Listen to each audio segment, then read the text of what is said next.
Good evening and welcome to the February 3rd meeting of the Parks and Natural Resources Commission. To start, I'm looking for adoption of the agenda. Can we have a motion? I think so moved. And a second? Second. All those in favor? Aye. Aye.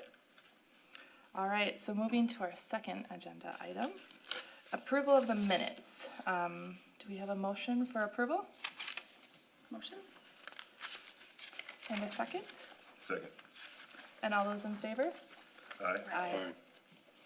All right, and seeing that we do not have any citizens to provide any comments today, we're going to move on to Garrett and the Parks Framework Project.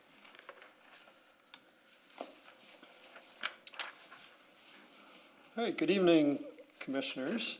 I'm here this evening to talk about something that I'm pretty excited about that's involved our Parks and Recreation staff over the last 3 months. And this is our Parks and Recreation Frameworks Plan. Tonight we're going to take a look at just a real brief history of our park system, talk about the importance of why we went through this exercise, the collaboration that was involved, how trends and changes in parks and recreation over the last 30 years influence some of the things we'll be talking to you about this evening, what staff have as recommendations moving forward, how we'll go about implementing a process, and the types of communication and engagement that we'll be involved in with the public as we go through that process. So quickly, our history. I think most of you know, and for our public watching, our Parks and Recreation system really started to take off with our first Parks Master Plan in 1981. Those efforts, along with the funding to develop our park system, really took place in the mid to late 80s to establish the majority of our park system today. Obviously, we've made additions and changes over the years as our community has grown and things have been adjusted here and there, but the bulk of our park system is really approaching that 35 to 40-year-old age. And so one of the things that helped stimulate this whole process and validation for it is we had the 1981 Park and Rec System Master Plan, which was updated in 2000. But Mr. Ryan led us through in 2017 a Park and Rec System Master Plan development process. So a lot of things that we looked at and whatnot for this process came out of the frameworks of that particular document. So the importance from a parks, trails, and natural resources perspective, lots of documentation out there about the importance of parks in a community. They're part of improving property values, housing and businesses that are nearby parks and trails have increased property value. Businesses are often drawn to communities that can show a higher quality of life, and obviously our parks and trail system plays into that process. When they survey Twin Cities residents, they cite that one of the most important attractive features in the metropolitan area in Minnesota is the parks and trail system that our state has to offer, and that's at a ratio of about 5 to 1 as the next closest thing that people talk about. And then our parks and trails and natural resources get people traveling through Burnsville. You may be a Burnsville resident who wants to experience a certain park amenity and travel across the community. You may choose to come to our community for a sporting event or a feature that our park system has that you can't find in another city. So as people are traveling around, they're using our gas stations, they're stopping at stores that they see along the way, they're visiting restaurants, things like that. Just want to emphasize that, collaboration was a big part of this.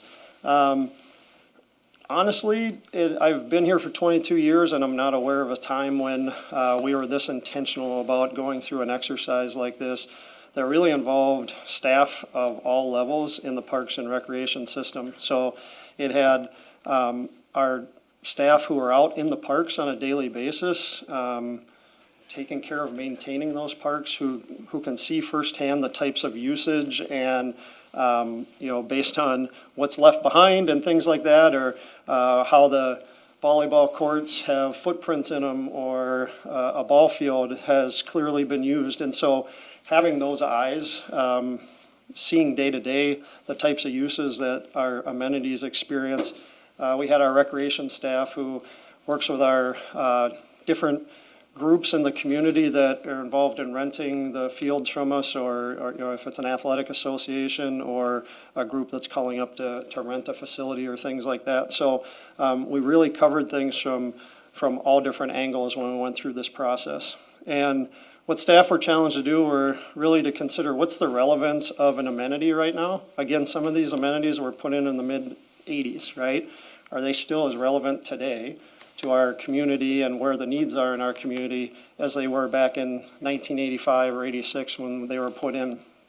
Took a look at the location. You'll see, our society and how people feel comfortable using park systems has changed, as well as the importance of ADA considerations and things like that. So you're going to see a playground out in the middle of a park somewhere with no easy access to it, surrounded by trees, and people may not feel safe in that environment, and they may have trouble getting to it. So it's just examples like that we took a look at. And then the sustainability that is extremely important to our city these days. The less time we spend on mowers, and the more we can enhance our natural resources is better off for everyone. There's a financial savings, there's a time savings, and it's just better for our environment and our community as a whole. So those were kind of the lenses that the group went through as we went through the parks. There are 30 different trends that we've been working off of since 2017, and really these 4 out of the 30 kind of stood out as we were looking through lenses. So again, designing our park system to meet the diversity of our population. Again, Burnsville's population looks much different than it did back in 1980s, and what the needs are of our community.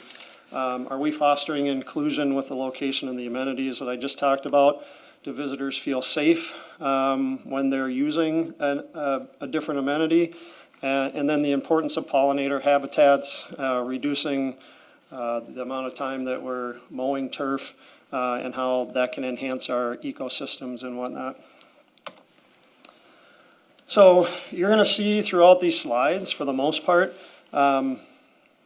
recommendations are going to be falling into these 3 categories. There are a couple slides where I note an improvement that we have planned, but it really comes down to recommending removing something because the popularity of it just isn't there anymore based on the use patterns that we see, or the idea that the amount of time that we spend trying to maintain it, or maybe we're choosing not to maintain it and it becomes an eyesore because it's not being used. So those kinds of things will play into why something may be recommended that we remove it. Relocating, again, talked about how accessible is it? Does it foster less desirable behaviors? And again, there'll be examples of picnic tables out in the middle of nowhere that are isolated, and then when our park staff come across it, you can see there's types of things going on in those areas because they are secluded that we really don't want to have in our park system. And then just the importance of being able to enhance our natural resource system within the city. In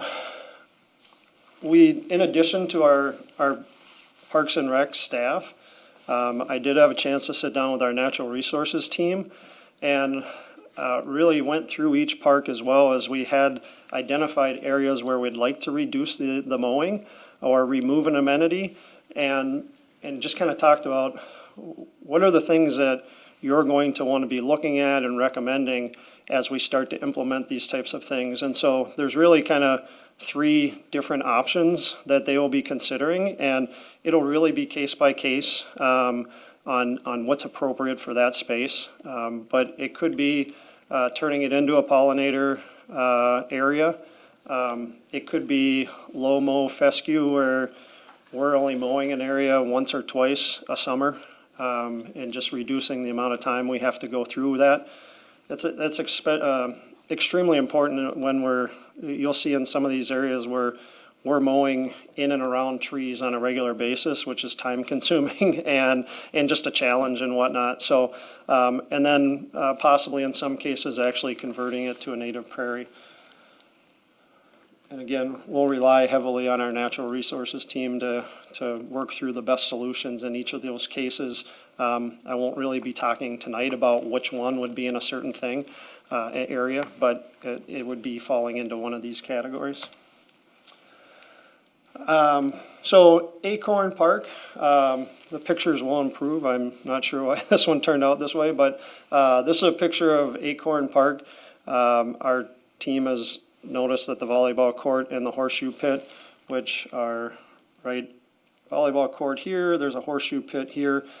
We'd be looking to remove those amenities, to not have to take care of the maintenance of it and then restore it as a natural turf area. We really do like having some type of structured amenity and then some open green space in just about all of our parks to allow people to throw a frisbee, fly a kite, have some type of open recreation game that they're coming up with. So this would be a good candidate to actually have a maintained turf area. I should add that if I'm going to try to go through this quickly, there's about 50 parks that we're going to talk about tonight. If you see something that jumps out and you want to ask a question or make a comment about it, please interrupt me and let me know what your thoughts are. Because at the end of this evening, we're really looking for input from the commission on how you're feeling about this project, if you'd like to see us move forward with it, and any questions, concerns, things like that. So maybe I can jump in and Yep. just ask some questions as we're going along. Yep. So earlier you mentioned that there was 3 types of turf that you were thinking about converting some of these different areas to: pollinator, low mow, and then the native prairie. Is there any evidence to say that if you convert to a more environmentally friendly turf, such as a pollinator lawn or the low mow option, that people are still willing to like use that space like they would a normal turf grass? Or do you see people avoid it just because it looks different? When you're talking about Acorn Park, it looks like you're presenting to potentially move that over to like just open green space, which I think is wonderful. But if people are hesitant to use that open green space, then it maybe negates the opportunity there. But I didn't know if there was any evidence to say that, no, people use it the same way, it's looked at in the same kind of fashion. Yeah, so I went back to the slide here. So Yeah. this one here is a low mow or perhaps a no mow type situation. I would not envision, it's on a hill. You can see in a lot of these scenarios, it's going to be where having the mower go up a wet hill going around trees doesn't make a lot of sense. Can people still go up there and hang out in that space? Absolutely they can, but for the sake of, it will look significantly different and be in parts of the park where you're not going to want to go out and throw a frisbee because there's very nice turf somewhere in the park that's much better for something like that. Okay. And I think we'll see in some slides where there'll be some examples of where you can actually see a differential between where it's already existing and maybe we're looking to expand it, and you can kind of see a contrast between those spaces. So. Great. Yeah, I've got a question about I've never heard of pollinator lawn. If it's going to be treated as typical uses for a typical lawn, why not just go with the low mow, or make a decision as far as if you want it to be a prairie thing that's going to be able to really function with more native species? And I think it'd be good if staff discussed that. Yeah. Because Yeah, I'd either go one way or the other. Yep. And that's a great question for Daryl Jacobson, our natural resources staff person. And as we get into those scenarios, but I'm going to rely heavily on him being the expert and working through that. But we'll pass that along for sure on a recommendation. So Great. Good to discuss anyway. Yeah. All right. I told you the pictures would improve. So this is Alimagnet Park. We have a shelter that is up here back in the middle of nowhere. Again, there's types of uses and things going on in this area that it may make sense at the end of life to remove this shelter and not replace it.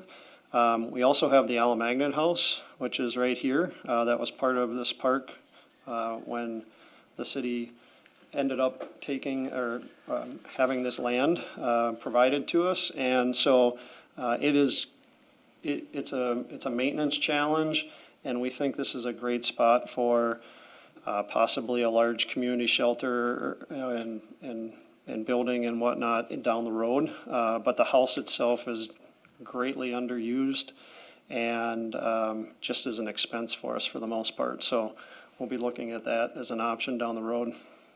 So one of the concerns that I have with this one is, so as a Girl Scout leader, it was difficult to find a large enough shelter to accommodate one of our troop events, and this was the only one in the city we could find.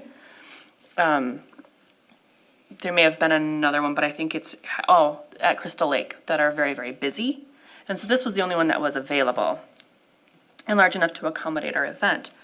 So removing that would significantly limit some of those events when Crystal Lake is very busy. So that would be that's one of my concerns with that option. We have a number of shelters in our park system that are this size. So, and again, if we were to remove it, and we end up putting something where the house is, it's going to be much larger and it will better be able to accommodate that. So I think we'll definitely be aware of, if we're removing amenities, we want to make sure that there's an opportunity to provide a similar service somewhere in the city. So we'll definitely take note of that. So then I wonder if there's some issues with information gathering then on the size of those shelters. And I wonder if we need to improve that moving forward. All right, this is Arbor Park. You can see we have a path coming in off of the road that's nearby to a playground area. We have a basketball court in the shade back here out in the middle of nowhere. Talked about the difficulty of getting to it, was at the appropriate location, things like that. We have a picnic table that's up here in the trees that you can't really see. Maybe moving it closer to the actual playground and whatnot. And then this whole area, again, we want to maintain open green space. You can kind of see along the edges here where we're not mowing as much, where it's maybe that low mow type situation, and versus the difference of a clearly mowed turf area. And so we're going to look to reduce some of that to still allow opportunity for play and things like that, but to maybe not quite maintain as much turf in that space. Black Dog Park. So this has always been interesting when our ball fields were being heavily used. You can't have a game going on here and a game going on here because people hit into each other. So this field by the Athletic Association isn't really used. Again, I should note that our recreation staff did spend time looking at use patterns and things like that, and have connected with our athletic associations to let them know that this process is underway, and they'll be involved in feedback and things like that as well. So we could remove this ball field here. We have a path in the trees that comes down this way that's in poor condition, and there's roots that are coming through it and things like that. That's pretty underused. And then we have picnic tables kind of scattered randomly along here that we don't see any use patterns on that would be looking to remove as well. Burnhaven Park, again, a low-use ball field. I just want to touch on that.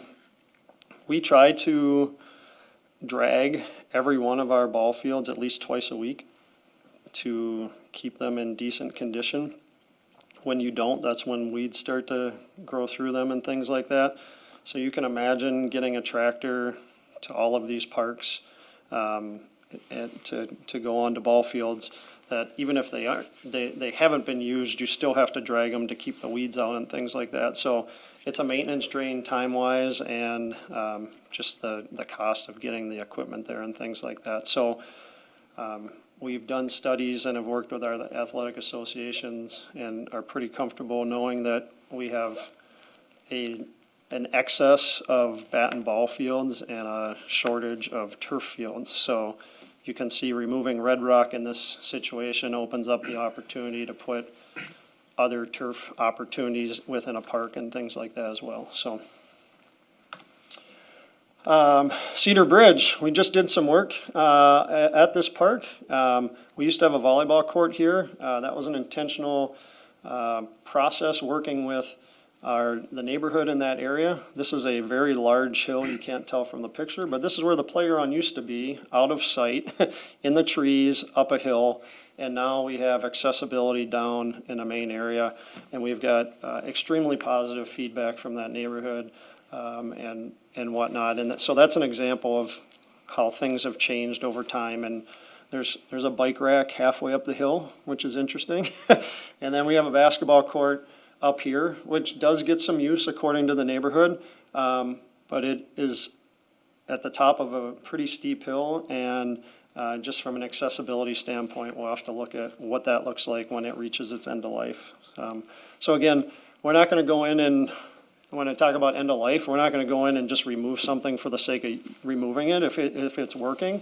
But when it comes time to replace it because it's no longer in a condition that we want to have in our system, we'll take a look at, do we put it back in somewhere else in the park if that's appropriate at that time. So that basketball court may have another 10 years left on it, so this would be a long-term type situation. Chateaulin, again, we have random picnic tables in the woods here. We have a hill that, I'll get to that in a second. We have the playground that is, there is no path anywhere near this playground. So looking at its end of life, possibly moving it closer to a path over here.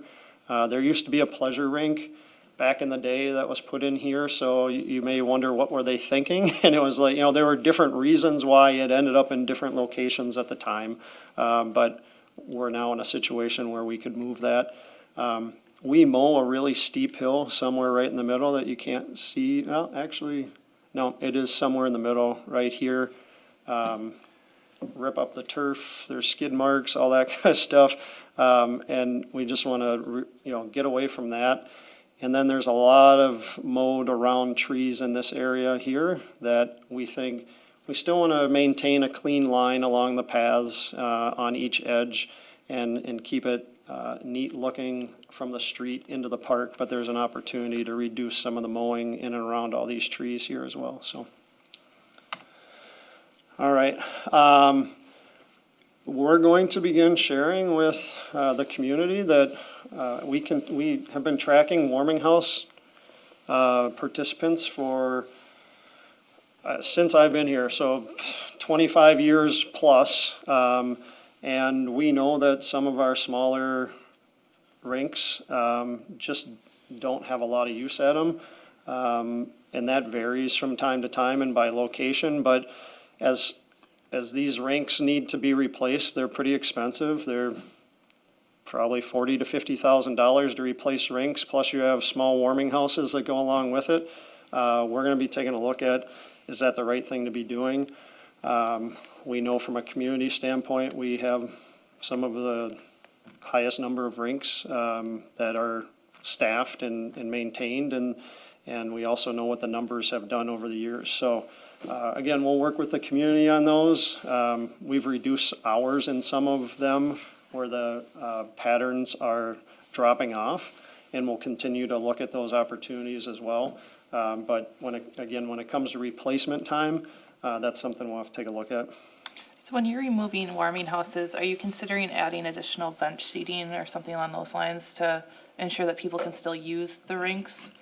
Because I know even when the warming houses are closed right now, there's often not some place to sit to put on your skates, that type of thing. So it would seem like if we're going to remove a warming house, which makes sense, still having the ability to use the rink in some fashion and put skates on so that you're not trying to do it off the floor. Right. So like in this particular case, if we decided to remove the warming house, we wouldn't have a rink there anymore. It would not be a skated site. So if the rink is being used and we're maintaining it for pleasure and hockey type situations, we're gonna have a warming house there and do that. Okay. But if you see in this that it's a recommendation that the rink or the warming house go, it's because use numbers just indicate that it's not a good option at this time. Oh, okay. Thank you for that clarification. Colonial Park, so again, would be looking to remove the red rock. And so here's just another thing to think about, as we talk about some of these situations. You're gonna see ball fields that are a significant distance away from the parking lots. And, when the athletic associations have a need for fields and they can get those needs met at places where the field is close to the parking lot, you think about grandparents trying to get from the parking lot all the way down to the field, or coaches hauling equipment and whatnot. Some of these situations, it's just not an ideal ball field to be using because they can find one that's similar, that's much closer and more convenient. So, we have a basketball court right here, based on use patterns, and we may look to move it to a different location at the time. We'll just evaluate it, but again, it's just kind of distance and things like that away from where the traffic is. So in that case, when you're Yeah. removing, Oh, I'm sorry, go ahead. when you're removing the red rock, would you assume that you put in a turf field there then? Or would it Correct. just be open Yep. green space? So in some of these situations, we will evaluate, so you can kind of see the lines for a turf field. In our Park and Rec System Master Plan, we talked about creating a home for like lacrosse, or having opportunities for a rugby team or an ultimate frisbee group or whatever. So as we're even exploring the opportunity for cricket and some different things like that. So as those opportunities become available, by not having the red rock there, that'll create this space. In some cases, we may, leave, like if, in this case, I don't remember when this backstop was replaced, but we may leave the backstop there for a while because it's in good condition, and a mom or dad and a kid can go there, and they can stand next to the backstop and take batting practice and hit out into the grass, and that's fine, but it saves us the need to pull a tractor into this park and take it all the way back here and drag this field one time and then get out of there, right? So that's where you can still have some of those similar experiences. And it'll really be case by case on what's the condition of the backstop, what is the need for turf field at the time, and is this a good place to consider that based on the neighborhood around it, how much parking we have, things like that. This is just from my personal knowledge. What methods are used to determine the frequency of use, for an area? Sure. Is there a specific amenity that you're talking about, like a ball field? Or just generally. Just generally. A lot of it is just, so for the ball field, it's how many times is the, from a recreation side, we know how many times an athletic association is using it for practice or game, okay? So, and they're our primary users of this type of situation on ball fields. From the parks use side, they're gonna go out to a ball field and they will have dragged it on Tuesday, and there might be 30 footprints out on there, and they can see that nobody has been here doing anything except the person that cut the path and walked from here over to there, right? So it's kind of a combination of how are we scheduling it with the community and how is it being used? And then our maintenance people are in the parks every day. And like I said, you can, in a playground situation, you're gonna see wood chips that are missing from under slides and under swings, and they're raking them back in, and you're gonna see trash around certain amenities if it's a shelter or whatever that has to be hauled out. In other cases, there is no sign that anybody's been anywhere around, right? So it's a combination, depending on what the amenity is, of how you can see, if it's a soccer field, there's lots of wear patterns and stuff in the goal areas and things like that, so. Okay, thank you. Yeah. All right, Coventry Court, this park in general we're gonna have to master plan the park out. It'll be coming up in the park CIP in the near future. It's got a playground and a basketball court, and we'll just be working on how we handle that, there's nothing super exciting to report, but we just want people to know in that area that that is coming down the road. Crystal Beach. So our playground is split between this path. Crystal Beach is a park, and the use of the shelters and how many people come to the beach, that just creates, in my opinion, just a great opportunity to have a really amazing playground there. It could be a combination of a wet and dry playground. We do have some water type beach feature equipment on the beach and whatnot, but for the amount of use that that park gets, I think we need to be really intentional about creating a great playground in that space, and that's coming up in the very near future. And then you can see that we have a lot of trees right here on the south end of the parking lot that, again, our mowers are going in and around, and we're probably looking at 10 to 20 feet of letting the grass kind of just become a little more natural. Again, maintaining a nice path along the parking lot edge, but kind of letting some of that go back. Crystal Lake West. Our park staff indicated this center island is a real challenge for the type of turf. It looks terrible in there. It doesn't grow well, and we just want to look at possibly converting this whole island into some native plantings. Rudy Kramer Nature Preserve has a center island that would probably try to model it off of, that prevents us from having to come in here with a mower and mowing dead grass and weeds and things like that. So Looks like it's right, knowing the slope of where the water runs off the parking lot. That could be some additional stormwater treatment coming off of Crystal Lake Road and off the parking lot. So it's ripe for it to change the curb situation. That would be, and then you wouldn't have to mow it. yeah, Is that a boat launch? that is the boat launch, yep. So yeah, we'll work closely with our natural resources department on how it best to handle that situation and what the needs are for sure. All right, this is Echo Park. Again, we got looking to get rid of Red Rock here. Would keep the backstop. It's in good shape. And the playground again. So here's the parking lot. Playground's way over here. If we remove the Red Rock, when it's time to replace the playground, it may make sense to bring it over probably right where the Red Rock is, because you have some shade, natural shade there, and it's close to the parking lot and the tennis courts, and so your sight lines and things are much better.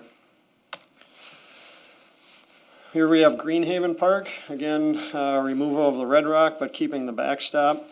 We have a horseshoe pit right over here. And again, so how do we go to horseshoe pits, and you can see that the clay hasn't been touched. The boards are in good shape. There's no dings on them. We go to other horseshoe pits, and we're raking them and getting them back to playing condition on a regular basis. So that's just another example. Then we have a planter box. Over here, we're trying to remove planter boxes in general. But there's one over here that is really not serving much of a purpose it would look to remove. Heritage Park, again, turning this one over to, there's not really anything at Heritage Park. There's like a picnic table over in this area, but it's just open green space. And just gonna work with natural resources on what's the best option for how this park transforms over time. Highland Forest. This is, I think I'll talk about 3 hockey rinks this evening that are from use patterns, could be considered for removal down the road. This is a heavy practice location for our football program, and they do use the warming house. So in this case, it may be just not replacing the hockey boards when they've reached their end of life. Then you can see the basketball court again is way over here.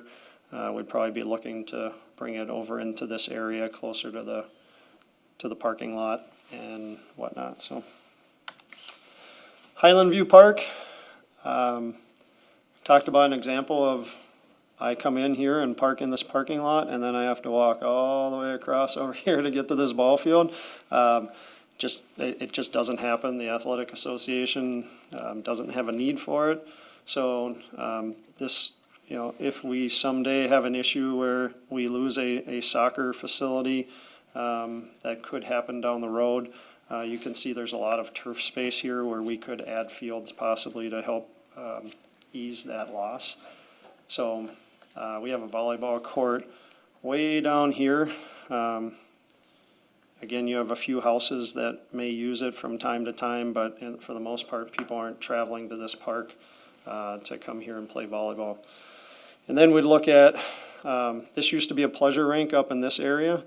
So there's an opportunity, again, you can see, we talked earlier about where's the line between a low-mow and an actual turf. You can kind of see it all along this edge. So we may be looking to bring that into this area here. And then if the volleyball court is removed, and then we have all these trees that we're mowing around, and so there's some opportunities in this space to let some grasses get a little more natural and whatnot. So in this particular park, I know that there was a lot of the refuse from the rehabilitation on Conley Drive and some of those other areas was actually parked in that area that you're suggesting for additional, less mowing essentially. So that still looks like it needs to be rehabilitated in terms of how that was staged during that rehabilitation of the roads. So is this something that you'd plan to move forward with, like, pretty quickly, so that you're not planting turf grass and then planting native grasses or something on those lines, and kind of double doing it instead of just doing it once? Yeah, would you mind making a note of that for John and whatnot? I'll talk about implementation towards the end on what a process may look like, but we'll make note of that now, and then if I don't mention it later, remind me that, we'll talk about how a situation like that may be impacted. So, good point. Hollows Park, there is this huge stretch of green space right here that is kind of on a hill that we are mowing, and there's just an opportunity to kind of let that become a little more natural. Here's Howell Park. We got a very underutilized, we don't have anything like this in our system where it's just, I think it's about 10 feet high, and it is probably about 15 feet wide with these two little things. It was supposed to be a mini backstop. The condition is deteriorating, and I think we'll just plan to remove it when it reaches its official end of life. Interlachen Park, another example of a ball field way across the way. So we have a huge opportunity to reduce all the mowing over here. We have plenty of green space in this area.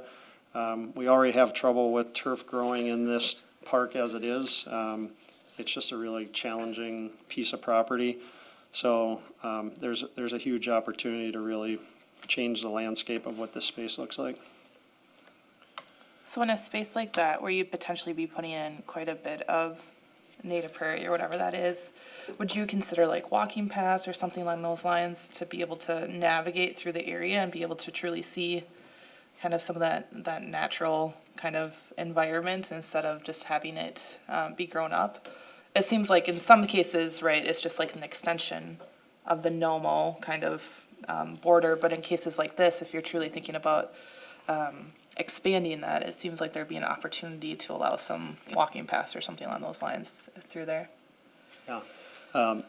I think for our entire park system, we want input from groups like this and from the community on what visions might be. Obviously, as staff, we have a pulse on the parks and recreation world, and we see it through our lenses, but we want to collaborate and intentionally engage the community to try to come up with, where is a need for something, or where would be a unique situation to provide an opportunity for something. So those ideas, for us, and again, we'll get to the implementation piece, saving money for the city and time for staff. And removing the red rock here is probably the most important thing that we can do, right? And then we'll have time to vision out what does that get to down the road.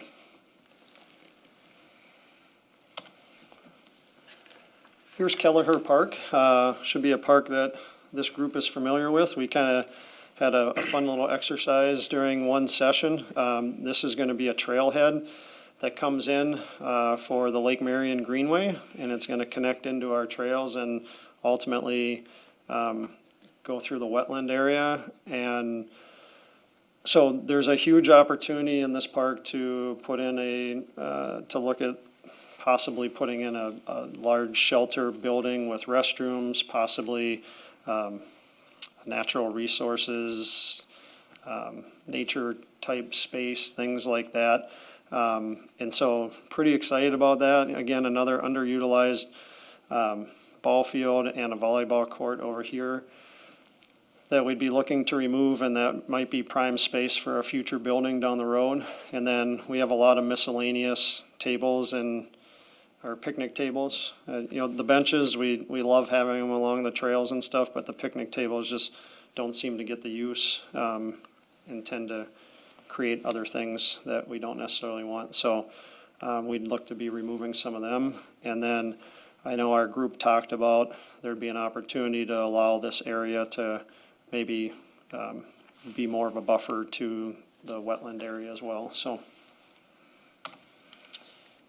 Keller Lake Park, just nice simple one where we have actually a lot of our basketball courts. We're going to look to start to get lines on them. We believe that is something we've heard that the users want to have. So it'd be putting in the free throw and the 3-point line type thing, and something that we want to look to start doing at all of our basketball court locations. So that's why this one's in there.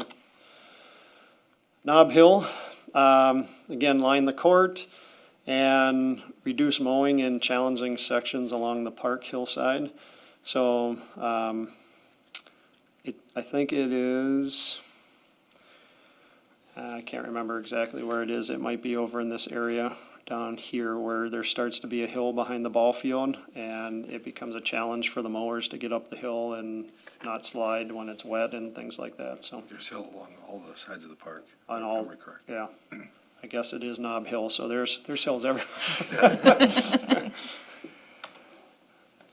Krestwood Park, we have a ball field that's not used. We'd be looking to stripe the basketball court since it's still in good shape. And then we have a playground right here, and I have talked to our forestry department to look at opportunities to just remove some branches and things like that to open it up to let some sunlight in. We have run into some challenges with mold growing and things like that on the play structure that has to be cleaned off because there's just not enough light to get in there to keep it in good shape. So Lackawanna Park. So some of you may know that this used to be a guarded beach back in the day, and so we had a playground here, and there was a lot of traffic, and over time it became an unguarded beach, and now it's not really a beach much at all anymore. That people would, you're not going to see someone going there and swimming for the most part. We have Crystal right down the road here as our primary beach. So we have a large playground here, and then this is our large picnic shelter that is heavily used, and we have another playground right over here. And so both of these playgrounds are scheduled to be renovated about the same time. And so the vision is to remove this large playground, which is not used at all very often, and then to expand the quality of this playground, which because that shelter we can put 100+ people at this park, and the neighborhoods use this playground a lot. The people renting the facility do it as well. So seems like a good opportunity to combine resources and have a nicer playground instead of having two separate ones. We have 2 sets of horseshoe pits. We noticed that one seems to get used, the other one doesn't, which would indicate it's worth keeping one there. And then we have random picnic tables in the woods over here along the trails, just looking to remove some of those as well. But going back to Lac Levant, Yeah. there's a fair number of informal trails along the different water edges and jumps and what have you. How does that fit in with the staff's vision for the park? That was not discussed as part of this process, but we, again, would certainly be open to feedback on the park throughout the year on what people would like to see, and if there's opportunities to adjust stuff, for sure. Thanks. This is Lake Park, and there's no parking lot at Lake Park, so, but we do have a basketball court right here.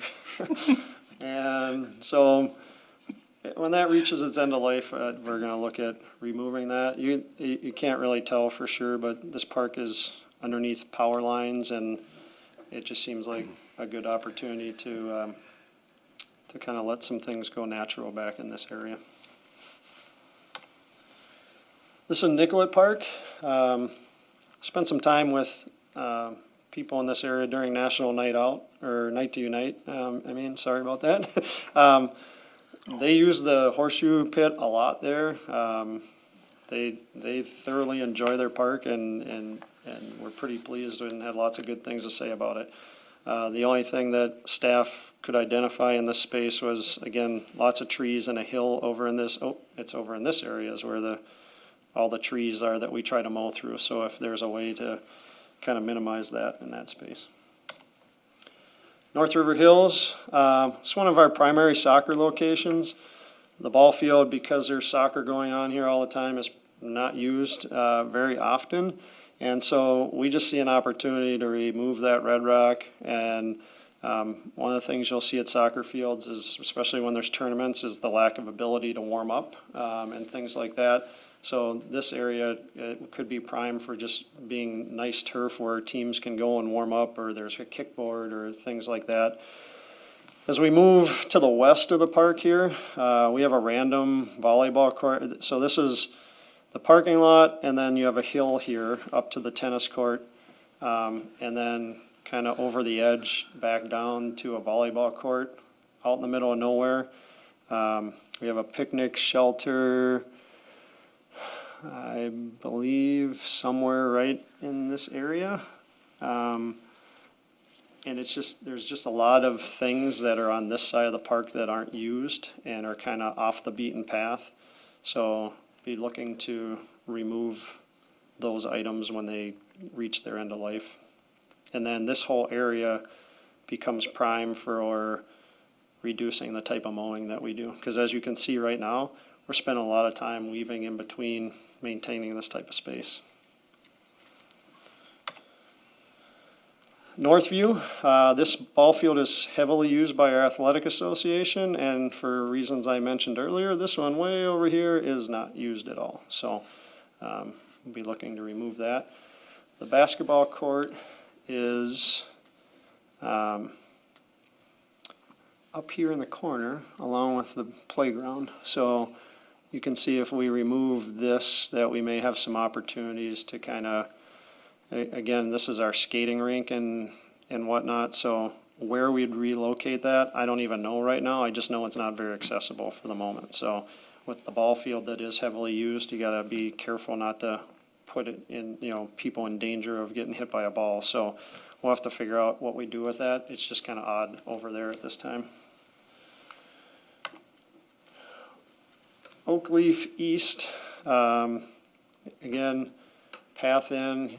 We got access right in this area, or the basketball court and the playground with the path.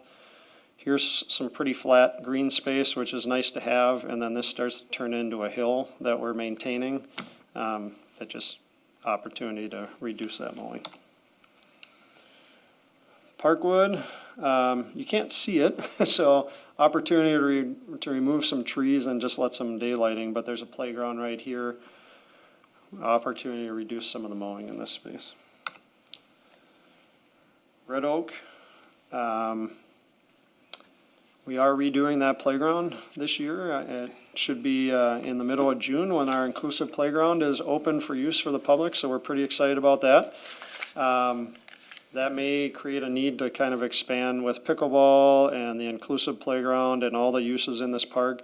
Probably going to be looking to expand this parking lot a little bit. We've talked to staff about that opportunity to maybe look at that down the road, but you can't really see it, but there's a bunch of, so you come into the parking lot, some pretty heavy trees right here, and then a bunch of random picnic tables back here that we have to then go back and mow and things like that. So just out in the middle of nowhere and looking to remove those. Rolling Meadows. Have a ball field here that's underutilized, so if that was removed, we still have enough good turf out here, probably allow some of this to become a little more natural. Skyline Park, so this drops down into a hill. This is really tight right in this area. This ball field is not used. Then our basketball court is way over here. Again, you got to go down a hill to get to here. And then our playground is way over here. So depending on what we do with this park down the road, when these things reach end of life, we get the red rock out now and then look at maybe moving some of these amenities back to a little more accessibility. South River Hills, this is the third of the hockey rinks that we would be considering down the road to possibly eliminate. And then here's an example of, again, some low-mo type situation where we may allow some of that to drift here. The ball field is used, and so we want to maintain that, but just looking to reduce things whenever possible. Sunset Pond. This is a great park. Heavily used area, the trails and all that. It's going to be tying into the Lake Marion Greenway. So we're excited about what that's going to provide as an opportunity down the road. One thing we just talked about is that there's a bunch of little shelters off beaten paths, usually up a hill. You can't really see if you're down on the path what's going on there. And you know, it may be a shelter with one picnic table underneath it, so it's not large at all. And it just doesn't seem like we need as many of those around here. And if we do replace the shelters, maybe it's more in a visual space off of the path. Terrace Oaks, we have this whole area along here that we could look at reducing the mowing that we do at that particular park. So I think there's something similar there where they had tore up just about all of that. So is that an opportunity to do that earlier rather than later? This is an older picture, so that has been restored, to my knowledge. If it hasn't, then yes, we would definitely want to look at that. But I think that's what you're seeing right there is the... Well, I know that even like October, November, that's when they had finished up some of that utility work there. So I'm guessing that nothing's actually growing there. So if there's an opportunity to, because even those, the tennis, I can't remember if those are pickleball or tennis courts. Yes. There's lots of room around there that you could potentially allow for that to just grow over. Yeah, so we'll definitely look at that, what's been done here, and this whole area is prime for some type of adjustment to our mowing patterns. For that one, would you ever consider expanding the parking lot as well? I feel like that park is used quite a bit in the summer, and often parking becomes an issue there, where people start to park along the entrance to the parking lot here. Would you consider expanding that at all? Yes, I mean, I think if we have the space to do it, and if we have demands in our parks that the parking lots are not meeting, we want to be looking at that opportunity for sure.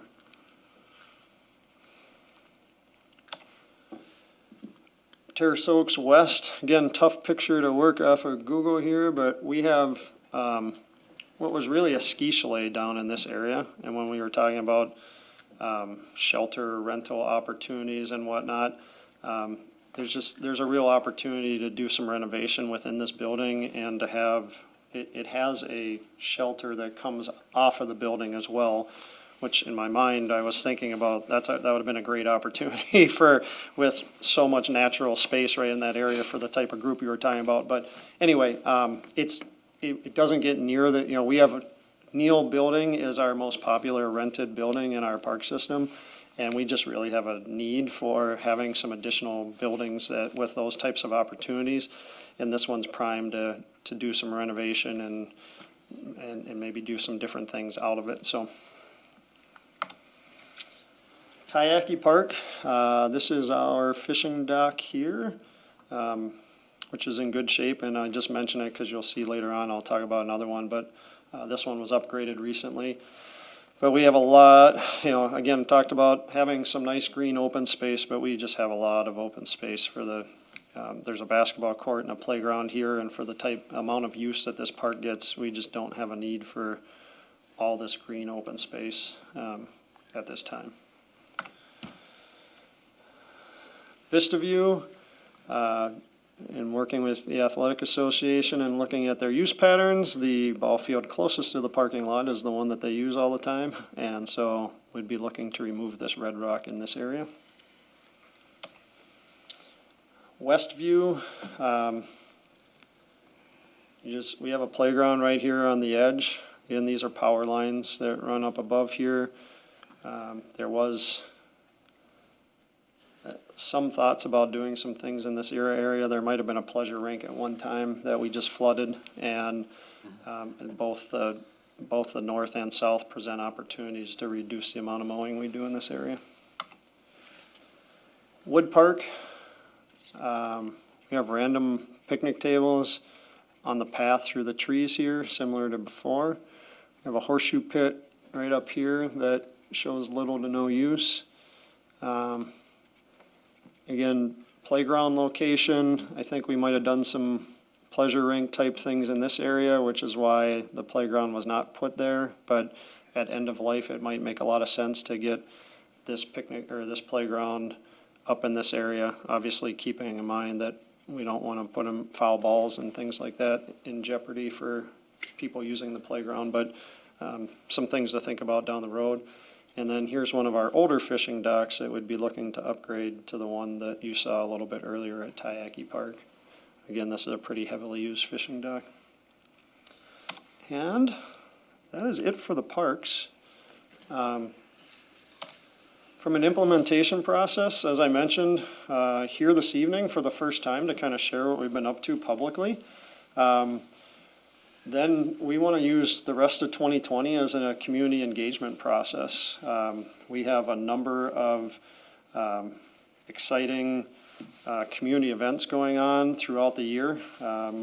We have Polar Fest coming up on Saturday. We have Party on the Plaza, International Festival, Fire Muster, different things where food truck festival, you name it, we can be out at these events with boards and let people have the opportunity to see if their park has something scheduled to have something going on at it, either immediately or in the near future or in the years to come, and then to provide feedback and say, hey, you know what, I see people using that all the time, or it'd be really nice if we had this or whatever, just to allow us to collect feedback.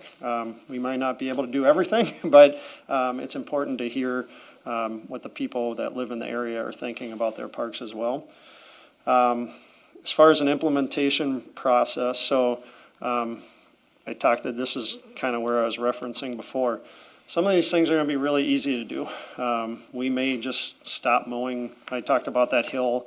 We're just going to stop mowing that. We may remove random picnic tables that are out in the middle of nowhere, things like that. It may already be part of the park CIP project list for 2020.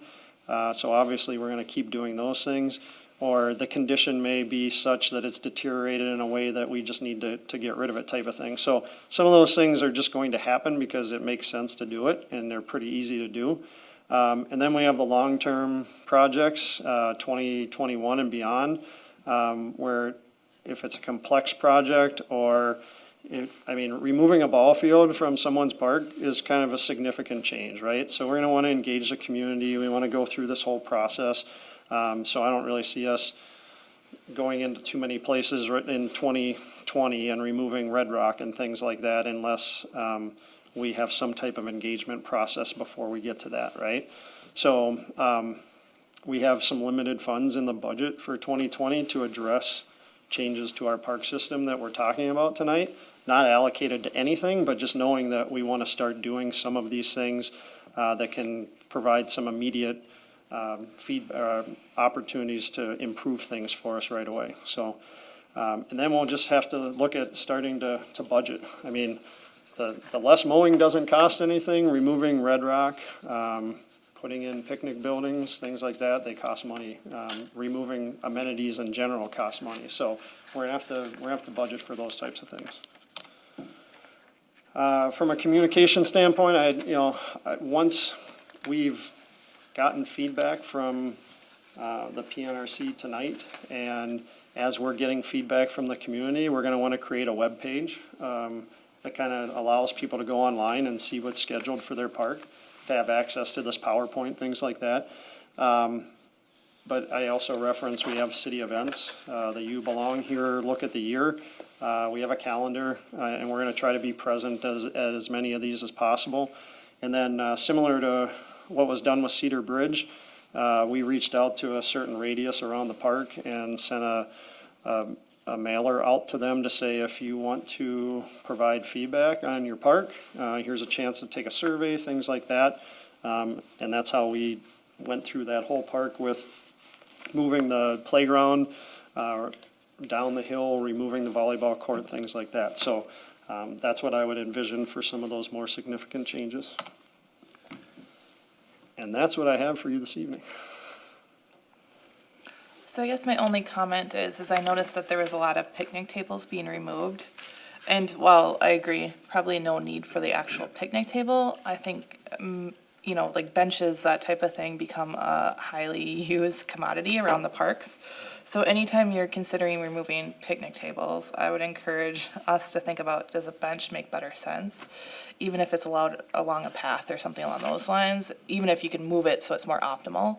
I just hesitate removing seating from parks when we know that, whether or not the picnic table is used a lot, because people obviously don't go eat there, having a place to sit while they're wandering around is always valuable. Thank you for that, and we agree, in our Park and Rec System Master Plan actually encourages us to be putting benches in. We've found and heard from people that whether it's along trails or near amenities, whether it's playgrounds or tennis courts or whatever, is where benches and picnic tables are very valuable. The ones that we're targeting to remove are really, there's a mowed path, Chateaulin comes to mind, where we have a paved path, and then there's a mowed path that goes through trees into this mowed grassy open area, and there's a picnic table sitting right in the middle of it that no one would know is there, and you can't see what's going on there. And it's like, those are the types of ones that we want to be removing, is they're randomly out in the middle of nowhere, and they're creating opportunities for behavior that we don't want to have in our park system. So agree with you 100% that seating is a much appreciated amenity in our system, and we want to be aware that we're keeping those available, but just wanted to touch on that a little. So one of the other themes, as well as putting facilities closer to parking and access for folks, which really makes a lot of sense. These, I think, systems develop over time, sometimes get pieced together, and sounds like comprehensive is really the way to go. Looks like a lot of push towards naturalizing as many areas as possible, and there's some upsides to that. Pollinators, nature trails, wildlife benefits, less maintenance. Some of the downsides is sometimes those areas, when they get less direct attention, end up with more invasive species. I think of every woodland where we've ever stopped mowing ends up in buckthorn. Not everyone, but certainly there's a prevalence towards that. So making sure that you're going to save some money, but it's not going to be, you're not going to go from a bunch of costs to zero cost, because there'll still be needs for maintenance. You might even be using prescribed fire in some of these areas, or maintenance mowing on a less frequent basis to mimic fire effects. And then the cost of plantings, which is mostly a one or maybe two time kind of thing, so. But another benefit would be making it more, eliminating some of the fragmentation that occurs. You know, some of these little donut holes are great spots for some species that may be more generalist wildlife species, whether they're, whether they're starlings or something like that, and so filling in some of those holes really makes a lot of sense. More contiguous habitat too for migrating birds, whatever. So but it's not it's not a we save everything kind of thing. And I know the staff doesn't think that, but it's something that would be a good message to get out.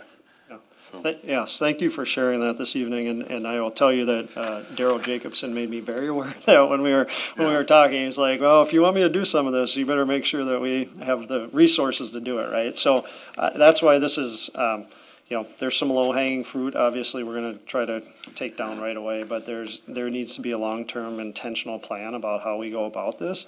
But this is the start of it, right? Yeah, thanks.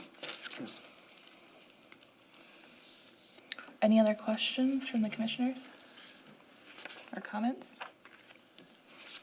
Well, thank you for that presentation. Very thorough and pretty nice to see the pictures and kind of the thought put behind some of our parks moving forward. So we appreciate it. Thank you for your time and support tonight.